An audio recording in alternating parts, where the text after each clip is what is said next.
वैसे तो देखो इसरो ने पिछले कुछ सालों में काफ़ी ज़बरदस्त और सक्सेसफुल मिशन लॉन्च किए हैं। बट देखो अभी तक ह्यूमन बींग्स को इसरो स्पेस में नहीं भेज पाया है, यानी कोई भी human space flight successfully ISRO नहीं लॉन्च कर पाया है। और इसे अचीव करने के लिए इसरो का एक एम्बिशियस मिशन है गगनयान मिशन। इस गगनयान मिशन के थ्रू इसरो अपनी ह्यूमन स्पेस फ्लाइट कैपेबिलिटी को शो करना चाहता है, मतलब पूरे वर्ल्ड को दिखाना चाहता है कि भैया हम भी ह्यूमन बींग्स को स्पेस में भेज सकते हैं। तो होगा क्या इस गगनयान मिशन में? इस मिशन में देखो इसरो के द्वारा जो ह्यूमन स्पेस फ्लाइट भेजी जाएगी ना स्पेस में, वो अर्थ से 400 किलोमीटर की हाइट पर ऑर्बिट में एंटर करेगी। लेकिन खास बात यह है, स्पेस फ्लाइट में एक क्रू मॉड्यूल होगा। जो क्रू मॉड्यूल होगा ना, उसमें एस्ट्रोनॉट्स होंगे, उनको वापस धरती पर सेफली लैंड करवाया जाएगा। यही सबसे बड़ी खास बात है इस मिशन की। वैसे देखो आप लोग तो ये सब चीज़ें नहीं सोचते, लेकिन एक आम आदमी ये सोच सकता है कि इस प्रकार के मिशन का फ़ायदा ही क्या है। देखो बहुत सारे एक्सपेरिमेंट्स फिजिक्स में, केमिस्ट्री में, बायोलॉजी में अर्थ पर ना ठीक से नहीं हो सकते, क्योंकि अर्थ पर तो आपको पता है ग्रेविटी अप्लाई होती है अर्थ की। लेकिन स्पेस में जहाँ अर्थ की ग्रेविटी नहीं होती, वहाँ पर ये फिजिक्स, केमिस्ट्री और बायोलॉजी के जो एक्सपेरिमेंट्स हैं ना, वो ज़्यादा अच्छे ढंग से हो सकते हैं। इसके अलावा ये कैपेबिलिटी इसरो शो करेगा ना, तो अनेकों एक्सपेरिमेंट्स करने पड़ेंगे। कुछ एक्सपेरिमेंट्स मैं अभी आपको बताता हूँ। तो ये एक्सपेरिमेंट करते करते ना एडवांस टेक्नोलॉजी इसरो हासिल कर लेगा, और फिर वही टेक्नोलॉजी अर्थ पर यूज़ की जाएगी अलग अलग सेक्टर्स में। इससे देश टेक्नोलॉजी के मामले में एडवांस्ड होगा, बहुत सारी जॉब जनरेट होंगी, नई नई टेक्नोलॉजी भारत में आएंगी। इसके अलावा जाहिर तौर पर स्पेस में एस्ट्रोनॉट्स जाएंगे तो स्पेस को और बेहतर ढंग से एक्सप्लोर किया जा सकता है। वैसे देखो फर्स्ट भारतीय राकेश शर्मा हैं जो स्पेस में गए। उनसे इंदिरा गांधी ने पूछा था कि स्पेस से भारत कैसा दिखता है, तो उन्होंने रिप्लाई किया था सारे जहां से अच्छा हिंदुस्तान हमारा। लेकिन हमारे एस्ट्रोनॉट तो गए हैं स्पेस में, बट इसरो नहीं भेज पाया है। ठीक ऐसा ही है जैसा कि आपका दोस्त गाड़ी लेके कहीं पे जा रहा है किसी सिटी में, आप बोलते हो यार मुझे भी ले जाओ, तो हमारे एस्ट्रोनॉट्स ना उसी प्रकार से गए हैं। कोई दूसरी स्पेस एजेंसी की फ्लाइट जा रही, जैसे रोसकोस्मोस रशिया की स्पेस एजेंसी है, नासा यूएसए की है, ये अपना स्पेस फ्लाइट भेज रही, तो इंडिया ने बोला कि यार हमारे एस्ट्रोनॉट्स को बिठा के ले जाओ। लेकिन इस बार ये जब फाइनली मिशन लॉन्च किया जाएगा ना गगनयान, तो हमारी खुद की कार होगी, यानी खुद की स्पेस फ्लाइट होगी। अभी तक देखो सिर्फ 3 देश ऐसे हैं जो सक्सेसफुली ह्यूमन स्पेस फ्लाइट को लॉन्च कर पाए हैं। कौन कौन से हैं आपको पता ही है, यूएसए, चाइना और रशिया। तो इस मिशन से संबंधित ना बेसिक जानकारी पहले हम डिस्कस करते हैं, उसके बाद अभी कंटेक्स्ट क्या है वो डिस्कस करेंगे। अभी इसी गगनयान मिशन से संबंधित एक सक्सेसफुल टेस्ट इसरो ने कंडक्ट किया है, सक्सेसफुल एक्सपेरिमेंट किया है। बहुत सारे एक्सपेरिमेंट्स करने पड़ेंगे इससे पहले कि गगनयान मिशन को लॉन्च किया जाए। तो बेसिक इंफॉर्मेशन पहले, कितनी लागत आएगी? 9023 करोड़। इसके अलावा कौन से रॉकेट का इस्तेमाल किया जाएगा? GSLV मार्क 3, जिसको अब लॉन्च व्हीकल मार्क 3 कहा जाता है, ये यूज किया जाएगा गगनयान मिशन में। अब देखो इसको थोड़ा सा ना मॉडिफाई किया जा चुका है स्पेशली इस मिशन के लिए, और जो मॉडिफिकेशन हुआ है उसके बाद इस रॉकेट का नाम हो गया है ह्यूमन रेटेड LVM-3। ऐसा देखो इसलिए, आपको पता है जब रॉकेट लॉन्च किया जाता है ना, कितनी ज़्यादा हीट जनरेट होती है, बहुत सारी वाइब्रेशंस जनरेट होती है, बहुत ज़्यादा नॉइस रिलीज होता है।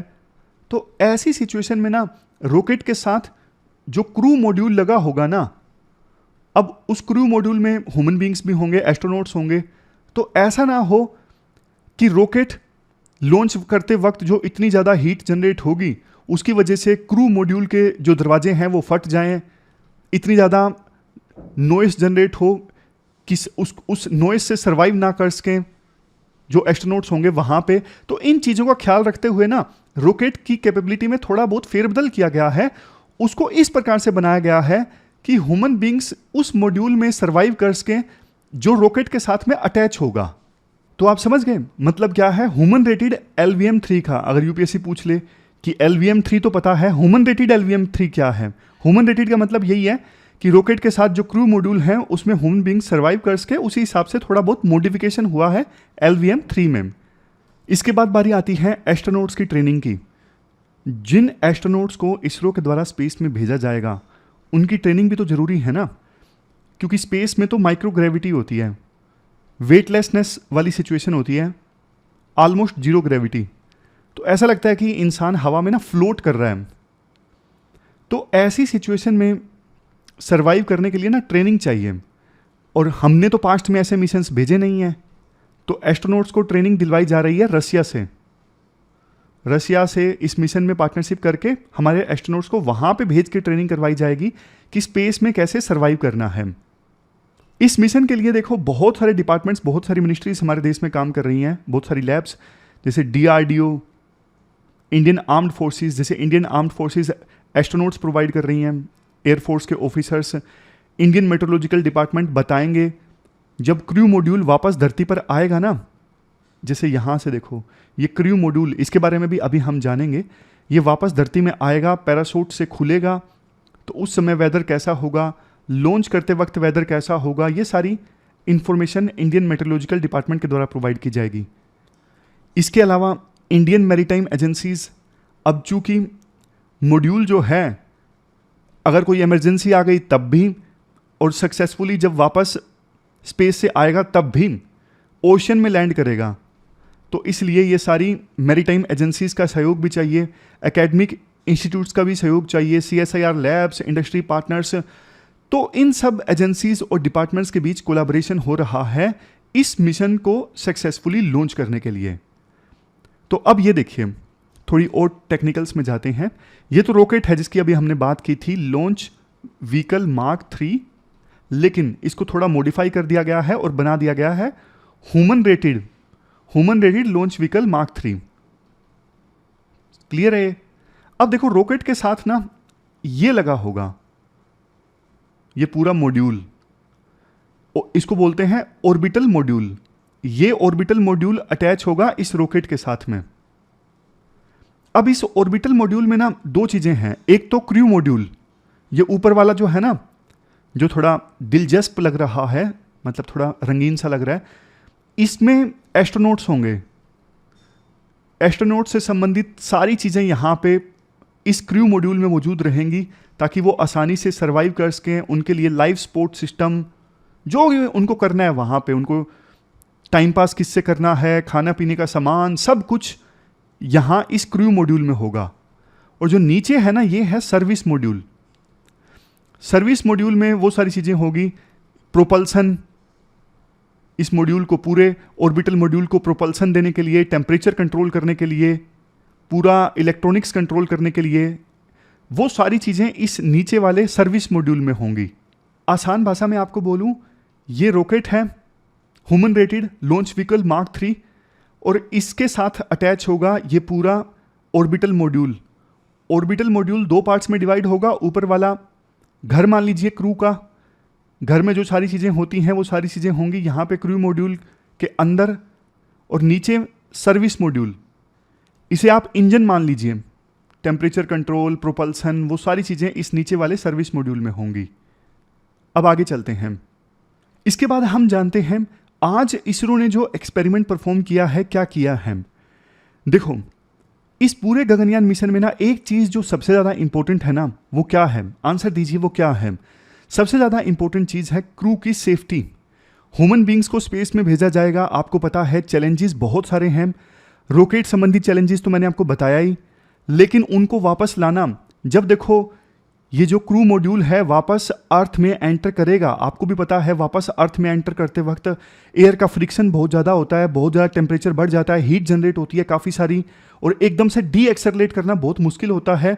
तो ये सारे गंभीर तरह के चैलेंजेस हैं, इनको एड्रेस करना जरूरी है। इससे पहले ये गगनयान मिशन लॉन्च किया जाए, और इसरो का कहना है हम बहुत सारे एक्सपेरिमेंट्स परफॉर्म करेंगे इस मिशन को सक्सेसफुल बनाने के लिए, और बिल्कुल भी एस्ट्रोनॉट्स की सेफ्टी के साथ कॉम्प्रोमाइज़ नहीं करेंगे।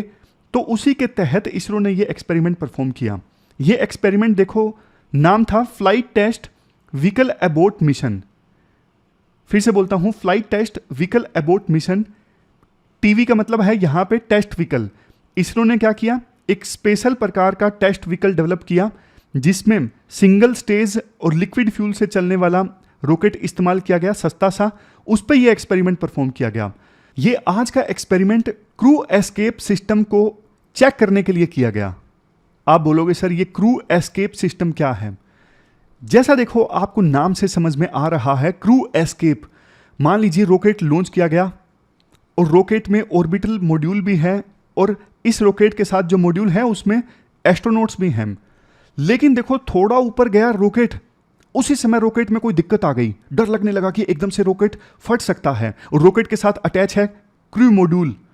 अब क्रू मॉड्यूल में ह्यूमन बींग्स की जान तो खतरे में आ जाएगी अगर रॉकेट फट गया तो ना ऐसी सिचुएशन में एक ऐसा मैकेनिज्म होना चाहिए कि जो क्रू मॉड्यूल है ना वो बिल्कुल पूरी तरह से डिटैच हो जाए रॉकेट से और क्रू मॉड्यूल रॉकेट से डिटैच होके सेफली वापस अर्थ पर लैंड कर सके। ये है क्रू एस्केप सिस्टम। मैं फिर से बोलता हूं, देखो रॉकेट के साथ ये क्रू मॉड्यूल अटैच होता है, लेकिन हो सकता है कि इमरजेंसी में ऐसा हो जाए कि रॉकेट थोड़ा सा ऊपर हो गया लेकिन रॉकेट में कोई दिक्कत आ गई, आग लग गई। तो ऐसी सिचुएशन में ना ऐसा मैकेनिज्म होना चाहिए कि जो क्रू मॉड्यूल है वो एकदम से अलग हो जाए रॉकेट से और सेफली धरती पर लैंड कर सके। इमरजेंसी में यूज होने वाला यह सिस्टम होता है क्रू एस्केप सिस्टम। अब आप बोलोगे सर रशिया, चाइना, यूएस, इन देशों ने तो बहुत बार ह्यूमन स्पेस फ्लाइट लॉन्च की है। क्या कभी इनके साथ ऐसा हुआ है कि ऐसी नौबत आन पड़ी कि रॉकेट के साथ लगे क्रू मॉड्यूल को डिटैच करना पड़ा? इसका आंसर है यस। 2018 की यह घटना है। रशिया का एक रॉकेट सोयूज FG, इस रॉकेट की सहायता से एक मिशन लॉन्च किया गया था, एक्सपीडिशन 57, और इस मिशन में जो एस्ट्रोनॉट स्पेस में जा रहे थे ना उनको जाना था इंटरनेशनल स्पेस स्टेशन पर। लेकिन देखो रॉकेट अभी 50 किलोमीटर की हाइट पे पहुंचा था, पता लग गया एकदम से कि रॉकेट में दिक्कत है, आग लग सकती है। तो उसी समय तुरंत की तुरंत जो क्रू मॉड्यूल था वो रशिया के इस सोयूज रॉकेट से डिटैच हो गया और बाद में ये जो क्रू मॉड्यूल था ना पैराशूट के माध्यम से लैंड किया। कहाँ पे? लॉन्च साइट से 402 किलोमीटर की दूरी पर कजाकिस्तान में इस क्रू मॉड्यूल ने लैंड किया। इस क्रू मॉड्यूल में ना उस समय 2 एस्ट्रोनॉट्स थे, एक नासा का, एक रशिया का। एक रशियन स्पेस एजेंसी रोसकोस्मोस ने भेजा था, एक नासा ने भेजा था। तो कुल मिला के दोनों जो एस्ट्रोनॉट्स थे ना उनकी जान बच गई इस क्रू एस्केप सिस्टम की वजह से। तो ये क्रू एस्केप सिस्टम का होना बहुत जरूरी है ताकि किसी भी इमरजेंसी से हैंडल किया जा सके और क्रू जो है वो डिटैच हो जाए तुरंत की तुरंत रॉकेट से। इसरो के लिए एस्ट्रोनॉट्स की सेफ्टी सबसे ज़्यादा ज़रूरी है, इसीलिए पहले ना 2022 डेडलाइन रखी गई थी इस मिशन की, लेकिन इसरो ने सरकार को बोला कि हम पूरा सेफ सिस्टम बनाना चाहते हैं तो हमें और समय चाहिए। आज जो एक्सपेरिमेंट कंडक्ट हुआ ना ये सफलतापूर्वक कंडक्ट हो गया। ये जो टेस्ट रॉकेट था ना, टेस्ट व्हीकल D1, ये देखो 17 किलोमीटर की हाइट तक गया और उसके बाद इस रॉकेट से क्रू सिस्टम एस्केप हो गया। काइंड ऑफ एक्सपेरिमेंट परफॉर्म किया गया था, तो सफलतापूर्वक ये जो एक्सपेरिमेंट है वो परफॉर्म कर लिया गया है। अभी तो देखो और बहुत सारे एक्सपेरिमेंट्स होंगे। ह्यूमन स्पेस फ्लाइट को भेजने से पहले अनक्रूड स्पेस फ्लाइट भेजी जाएगी, उसमें रोबोट को भेजा जाएगा व्योममित्रा। मतलब ह्यूमन स्पेस फ्लाइट से पहले एक अनक्रूड स्पेस फ्लाइट भेजी जाएगी और उस अनक्रूड स्पेस फ्लाइट में रोबोट भेजा जाएगा व्योममित्रा। एनिमल्स को नहीं भेजा जाएगा।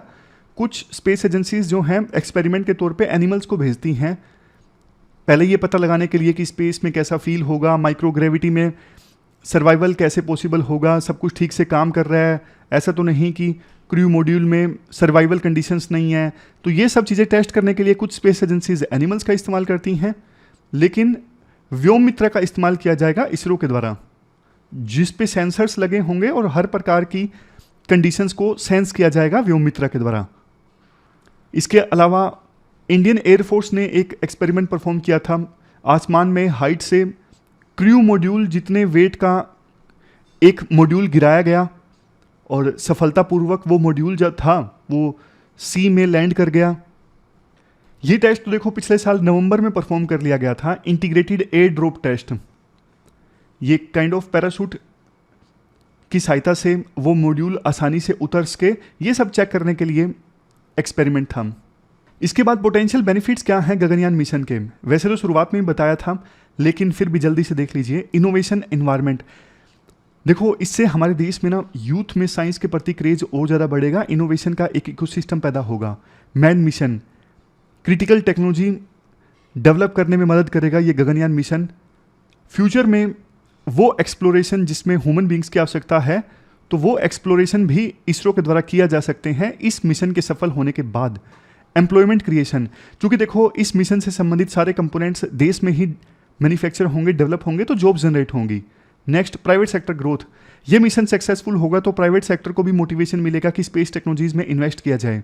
ह्यूमन बेनिफिशियल टेक्नोलॉजी, देखो गगनयान मिशन के लिए जो टेक्नोलॉजी यूज की जाएगी ना, वो बाद में सोसाइटी की बेटरमेंट के लिए इस्तेमाल की जा सकती है। इंटरनेशनल कोलैबोरेशन, इंडिया ने अगर सफलतापूर्वक ये टेक्नोलॉजी शो की तो फ्यूचर में और देशों के साथ में इंटरनेशनल स्पेस कोलैबोरेशन इंडिया के हो सकते हैं। इंटरडिसिप्लिनरी कोलैबोरेशन, कई सारी दूसरी space agencies, discipline, laboratories, industries, department के साथ में कोलैबोरेशन हो रहा है। जैसे मैंने आपको बताया था शुरू में, CSIR, मरीन डिपार्टमेंट, ये सारे जो हैं वो कोलैबोरेट कर रही हैं इस मिशन को सफल बनाने के लिए। तो कुल मिला के ये सारे फायदे हैं। अब देखो चैलेंजेस क्या है। सबसे बड़ा चैलेंज तो यही है, human survival technology. Human survival की टेक्नोलॉजी होना जरूरी है। ट्रेनिंग इसरो रशिया से दिलवा रहा है, ये भी एक दिक्कत थी लेकिन अब सोल्व कर लिया गया है। कॉस्ट इफेक्टिवनेस, कॉस्ट ज़्यादा नहीं बढ़नी चाहिए, तो इसरो जो भी डिसीजन लेता है ना, कॉस्ट को ध्यान में रखते हुए लेता है। 9,000 करोड़ रुपए खर्च आएगा इस मिशन को सफलतापूर्वक लॉन्च करने में, जो कि देखो बाकी स्पेस एजेंसी से कंपेयर करें तो कम है। Next, human safety, human beings को वापस अर्थ पर लेके आना बिगेस्ट चैलेंज है, और स्पेस कंडीशंस का लॉन्ग टर्म इंपैक्ट पड़ेगा एस्ट्रोनॉट्स के ऊपर, इस बात से भी इनकार नहीं किया जा सकता है। अब लास्ट में क्या किया जा रहा है इसरो के द्वारा, मेटिकुलस टेस्टिंग की जा रही है। छोटी से छोटी चीज़ अच्छे से इसरो के द्वारा टेस्ट की जा रही है। दूसरे देशों की जो बेस्ट प्रैक्टिसेस हैं, जैसे चाइना, रशिया, USA, ये तो ऑलरेडी स्पेस फ्लाइट लॉन्च कर चुके हैं ना सक्सेसफुली, तो उनसे सीखा जा रहा है। हाई क्वालिटी ट्रेनिंग दिलवाई जा रही है एस्ट्रोनॉट्स को, ताकि वो किसी भी प्रकार के फिजिकल या मेंटल चैलेंज के लिए तैयार रहें। कंक्लूजन में ये कहा जा सकता है, इस मिशन का सफलतापूर्वक लॉन्च होना ये हमारे पूरे देश की साइंटिफिक कम्युनिटी के लिए एक मोरल बूस्टर का काम करेगा, और इसके बाद हमारे देश में ना स्पेस टूरिज्म सेक्टर भी डेवलप होगा। जैसे USA वगैरह के देश में है, वहाँ पे जिसके पास में पैसा है वो स्पेस में घूम के आना चाहता है तो घूम के आ सकता है। तो हमारे देश में भी स्पेस टूरिज्म सेक्टर डेवलप होगा इस मिशन के सफलतापूर्वक लॉन्च होने के बाद। तो ये पूरा आर्टिकल डिटेल से हमने डिस्कस किया गगनयान मिशन से संबंधित। आपकी क्या राय है इस मिशन के बारे में, आप कमेंट बॉक्स में बताइए। इसके बाद देखो next article minimum support price से संबंधित है, और आप GS पेपर 3 के इस टॉपिक से आर्टिकल को रिलेट कर सकते हो।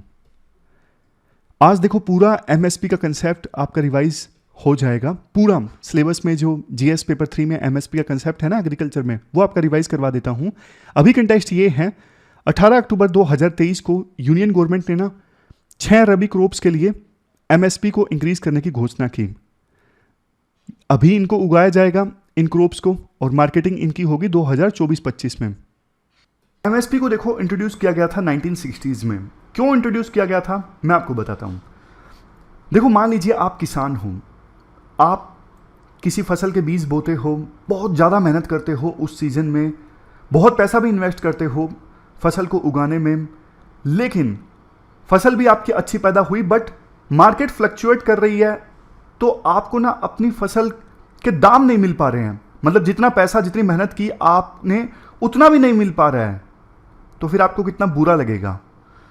ये सब चीज़ें ध्यान में रखकर जब इंडिया को फूड के मामले में फूड सिक्योरिटी इंश्योर करनी थी ना, फूड के मामले में सेल्फ सफिशिएंट होना था, तो इंडिया ने किसानों को कहा, सरकार ने किसानों को कहा कि ना हर सीजन से पहले हम एक प्राइस आपके लिए कुछ फसलों के लिए अनाउंस करेंगे, कुछ भी हो जाए उस फसल को हम आपकी उस फसल को परचेज करेंगे इस रेट पे, कम से कम इतना रेट तो हम देंगे ही, उससे ज़्यादा रेट आपको मार्केट में मिलता है तो आप बेच सकते हो, लेकिन उस मिनिमम प्राइस की तो हम गारंटी देते हैं कि उस मिनिमम प्राइस पे हम आपकी जो फसल है वो परचेज करेंगे।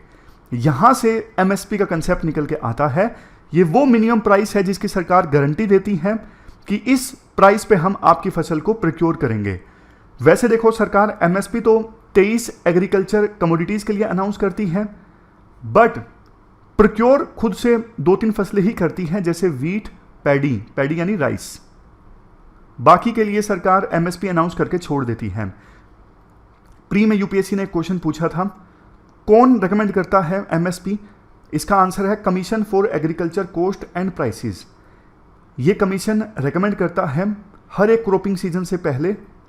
इसके अलावा गन्ने के लिए फेयर एंड रीनमरेटिव प्राइस भी इसी कमीशन के द्वारा रेकमेंड किया जाता है। एमएसपी 23 एग्रीकल्चर कमोडिटीज के लिए अनाउंस किया जाता है, 7 सीरियल्स, 5 पल्सीज, 7 ऑयल सीड्स और 4 कॉमर्शियल क्रॉप्स। समझ गए? और देखो, गवर्नमेंट ना लीगली बाउंड नहीं है कि हम उसको एमएसपी पे फसलें प्रोक्योर करनी ही है। मतलब ऐसा कोई कानून नहीं है जो सरकार को बोलता है।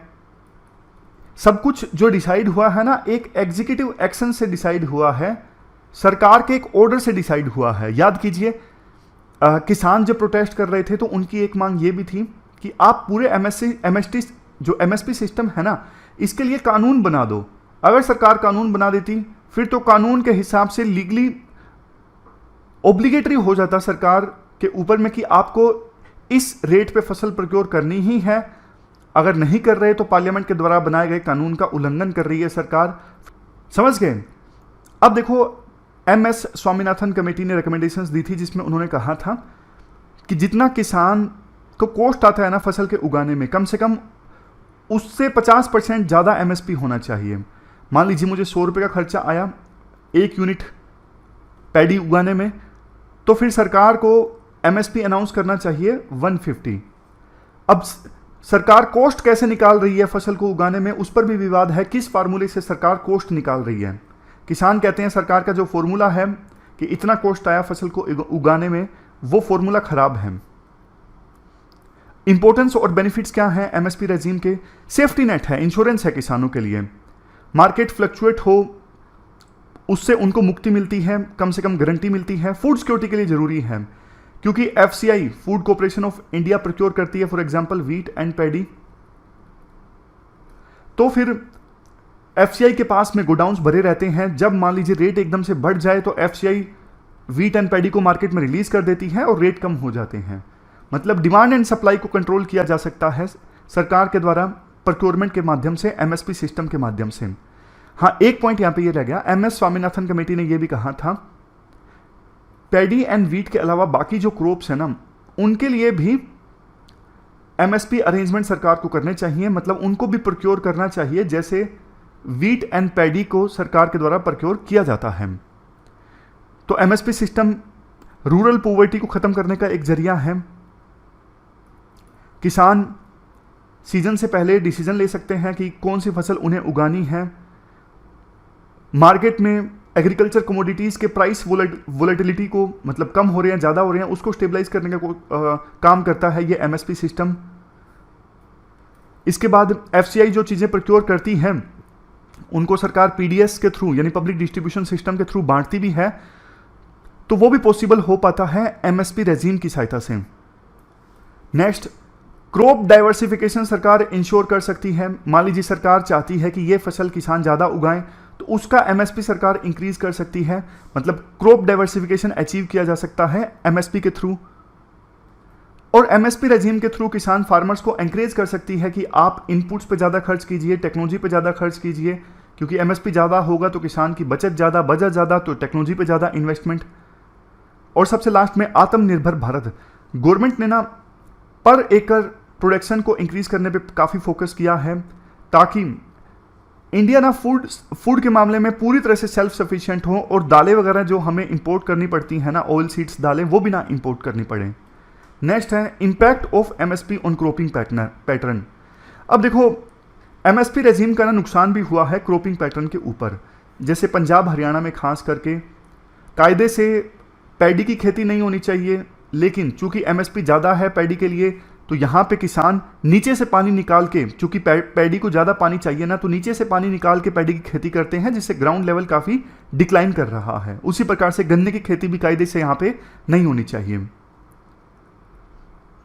ये फेयर एंड रीनमेरेटिव प्राइस, ये तो हमने डिस्कस किया। ये मिनिमम प्राइस होता है जो अनाउंस किया जाता है सरकार के द्वारा कि गन्ना किसान इस रेट पे अपनी जो फसल है गन्ने की वो शुगर मिल्स को बेचेंगे। तो ये होता है एफआरपी। एफआरपी गन्ने के लिए होता है। इसके लिए भी रिकमेंडेशन दी जाती है commission for agriculture cost and price, and fix किया जाता है cabinet committee on economic affair के द्वारा। अब चैलेंजेस क्या हैं एमएसपी रेजीम में? सबसे पहले तो देखो, क्रॉपिंग पैटर्न काफ़ी डिसरप्ट हो गया है। जैसे हमने बताया कि पंजाब हरियाणा में पैडी खेती नहीं होनी चाहिए, गन्ने की खेती नहीं होनी चाहिए, लेकिन होती है। क्यों? एमएसपी दोषी। अभी भी यील्ड पर हेक्टेयर काफ़ी कम है हमारे देश में दूसरे देशों के कंपैरिजन में। बहुत बार एमएसपी की वजह से इन्फ्लेशन बढ़ जाती है। कैसे? मान लीजिए सरकार ने ज़्यादा एमएसपी अनाउंस कर दिया, तो अब किसान की फसल एमएसपी से ज़्यादा से बिकेगी या कम से कम एमएसपी पे बिकेगी। तो फिर देखो, मार्केट में किसान की फसल को महंगी लिया जा रहा है, तो वैल्यू प्रोसेसिंग होगी, उसके बाद कंज्यूमर महंगी ही उस फसल को परचेज करेगा। मतलब जैसे कणक है, वीट है, अगर किसान ने महंगा बेचा तो थोड़ी बहुत वैल्यू प्रोसेसिंग होगी, तो कंज्यूमर जो आटा परचेज करेगा आशीर्वाद का फॉर एग्जांपल, वो महंगा ही परचेज करेगा, तो इन्फ्लेशन बढ़ जाती है। नेक्स्ट, शुगर इंडस्ट्री से संबंधित पॉइंट है। काफ़ी बार क्या होता है, सेंट्रल गवर्नमेंट एफआरपी अनाउंस कर देती है गन्ने के लिए, लेकिन उसके बाद बोनस दे दिया जाता है स्टेट गवर्नमेंट्स के द्वारा, तो गन्ना बहुत ज़्यादा महंगा किसानों से लिया जाता है शुगर मिल्स के द्वारा। इससे शुगर के जो दाम है वो बढ़ जाते हैं और शुगर मिल्स के ऊपर डेट बढ़ जाता है। नेक्स्ट है डिग्रेडेशन ऑफ एग्रीकल्चर इकोसिस्टम। ये वही बात है जो हमने डिस्कस किया कि पंजाब हरियाणा में पैडी उगाई जाती है, स्टबल बर्निंग होती है, फिर पैडी के उगाने की वजह से ग्राउंड वाटर काफ़ी डिक्लाइन कर रहा है। नेक्स्ट, बहुत से किसानों को अवेयरनेस नहीं है एमएसपी के बारे में। डिले इन पेमेंट्स में काफ़ी डिले होता है। जैसे आप इसी का एग्जांपल हम डिस्कस कर रहे थे, शुगर मिल से पैसा नहीं जाता किसानों के किसानों के खातों में, डेट उनके ऊपर काफ़ी ज़्यादा बढ़ जाता है। जैसे एफसीआई के ऊपर काफ़ी डेट है क्योंकि वो अनलिमिटेड वीट एंड राइस किसानों से प्रोक्योर करती हैं। शांता कुमार कमेटी की रिपोर्ट ने कहा था कि सिर्फ 6% किसान ऐसे हैं जिनको एमएसपी का फ़ायदा हो रहा है। चूँकि FCI unlimited wheat and rice procure करती है, तो बहुत बार बहुत ज़्यादा स्टोरेज हो जाता है एफसीआई के पास पैडी एंड वीट का। चैलेंजेस इन डब्ल्यूटीओ, सरकार जो किसानों से फसल प्रोक्योर करती है एमसीपी पर, डब्ल्यूटीओ का कहना है ये हमारे नॉर्म्स के अगेंस्ट है, आप एक प्रकार से सब्सिडी दे रहे हो किसानों को। Next, economically unsustainable. देखो, एफसीआई जो किसानों से राइस एंड वीट प्रोक्योर करती है ना, उसका रेट बहुत ज़्यादा होता है, कॉस्ट बहुत ज़्यादा होती है। जिस रेट पर मार्केट में राइस और वीट बिकता है उससे नुकसान होता है एक प्रकार से। वे फॉरवर्ड की बात करें, नीति आयोग की क्या रिकमेंडेशंस थी? प्रोक्योरमेंट सेंटर जहां पे किसानों से फसलें प्रोक्योर की जाती हैं, वहां पे इंफ्रास्ट्रक्चर इंप्रूव किया जाए। ड्राइंग यार्ड होने चाहिए फसल को सुखाने के लिए, वेइंग ब्रिज होने चाहिए फसल को तोलने के लिए, टॉयलेट्स होने चाहिए, ज़्यादा गोडाउंस होने चाहिए ताकि किसान अपनी फसलों को स्टोर कर सकें, वेस्टेज कम से कम हो। प्रोक्योरमेंट सेंटर गांव में ही होने चाहिए ताकि किसानों की ट्रांसपोर्टेशन की कॉस्ट बचे। एमएसपी स्कीम में सुधार की आवश्यकता है ताकि जिन स्टेट्स में किसानों को एमएसपी का फ़ायदा नहीं हो रहा है उन स्टेट्स में किसानों को एमएसपी का फ़ायदा हो। फिर नेशनल फार्मर कमीशन की भी कुछ रिकमेंडेशंस हैं। एमएसपी की इम्प्लीमेंटेशन में इम्प्रूवमेंट किया जाए। पैडी एंड वीट के अलावा बाकी फसलों के लिए भी एमएसपी सिस्टम अच्छे से इम्प्लीमेंट हो। मिनिमम एमएसपी होना चाहिए, जितनी किसान को लागत आई, कॉस्ट मतलब आई, उससे 50% ज़्यादा ही होना चाहिए एमएसपी। अब इसके बाद price deficiency payment scheme NITI Aayog के द्वारा रेकमेंड की गई थी कि अगर किसान एमएसपी पे अपनी फसल नहीं बेच पाता है, फॉर एग्जांपल 100 एमएसपी है और किसान अपनी फसल को 100 पे नहीं बेच पा रहा है, तो फिर जो डिफरेंस है ना वो सरकार किसानों को दे। मान लीजिए 80 रुपये की फसल सरकार ने किसान ने बेच दी मार्केट में, तो 20 रुपये का डिफरेंस आ गया, 20 रुपये एमएसपी से कम बेची है, तो 20 रुपये सरकार किसानों को दे। लेकिन नीति आयोग ने यह भी रेकमेंड किया कि आपने कैप रख दो कि डिफरेंस अगर 10% तक का रहा ना तो ही सरकार किसानों को देगी। मतलब 90 रुपये पे अगर किसान ने अपनी फसल बेची ना, तो 10 रुपये जो डिफरेंस है वो सरकार के द्वारा दिया जाएगा किसान को। ऐसा नहीं कि 70 पे बेच दी तो 30 रुपये भी दिए जाएंगे, अप टू 10 रुपीज़ दिए जाएंगे, अप टू 10% डिफरेंस जो है वो दिया जाएगा सरकार के द्वारा किसानों को। तो ये रिकमेंडेशन दी थी नीति आयोग ने। तो इस प्रकार से देखो आपका पूरा एमएसपी का जो टॉपिक है वो कंप्लीट हो गया। अब कोई भी क्वेश्चन आए आप एड्रेस कर सकते हो। ये क्वेश्चंस मेन से संबंधित आज आपको अटेम्प्ट करने हैं। कल क्वेश्चन वाली स्लाइड रह गई थी, लेकिन टेलीग्राम में वो पीडीएफ के अंदर आपको मिल गए होंगे क्वेश्चंस जो आपको अटेम्प्ट करने थे। तो ये 2 क्वेश्चंस आज आपको अटेम्प्ट करने हैं, एक गगनयान मिशन से संबंधित, एक मिनिमम सपोर्ट प्राइस से संबंधित। ये प्री का क्वेश्चन है जो आपको अटेम्प्ट करना है। ध्यान से पढ़िए और सोचिए। कमेंट बॉक्स में लिखिए क्या आंसर होगा इस क्वेश्चन का। लिख दिया आंसर? पक्का लिख दिया? इस क्वेश्चन का आंसर देखो डी है, दोनों स्टेटमेंट्स गलत हैं। तो कैसी लगी डिस्कशन आपको, आप कमेंट बॉक्स में बता सकते हो। आज सैटरडे है और कल संडे, परसों मिलते हैं एक नई डिस्कशन के साथ में। तब तक के लिए अपना ख्याल रखिए। Thank you very much for discussion.